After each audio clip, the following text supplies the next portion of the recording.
Good morning, friends in the Ninja Nation. It's time for a closer look at one of the extra benefits of using the 10-step buyer process. Buyers come to us as realtors in one of 3 or 4 ways. We get a referral, we get an inquiry from the internet or from an ad or a sign caller, we meet them at an open house. I may have missed 1 or 2, but generally that's how buyers get to us. In the past, as a realtor, we always started a conversation in the open house or on the call.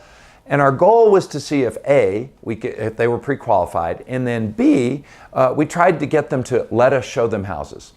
One of the key ideas at Ninja, of course, is to seek ways to differentiate ourselves from the thousands of other realtors. The buyer process gives us a really terrific opportunity to do that right out of the gate. So for the moment, let's take the example of having someone who's come into your open house. For this conversation, let's assume that while you're talking to them, either during the walk around the house or after they looked through it, they acknowledge that the house wasn't really a good fit for them. So here's an invitation that might really change your outcome when you are introduced to buyers for the first time. This is what it would sound like in real life. So here it goes. Hey, thank you for coming in to my open house. And by the way, has anybody ever given you a buyer's packet of information? Great. I have one here, and it'll show you pretty much everything you need to know about how to buy a house in our area. As we were talking earlier, this house really isn't a fit for you, but let me offer you this.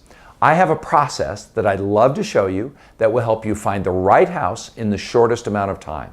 The process will make sure that you don't miss anything and that you don't overpay and that you don't buy a house with something wrong with it. I think you might find it valuable.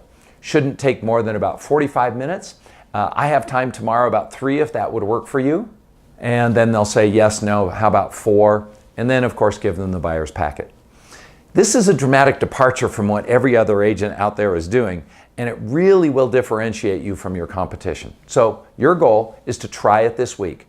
First, rehearse it. Get it so it flows naturally. Click the PDF at the bottom, and the invitation is right there. And then next week, we'll go through the actual process when you sit down with the buyers themselves. Have a great week, and remember, this stuff works.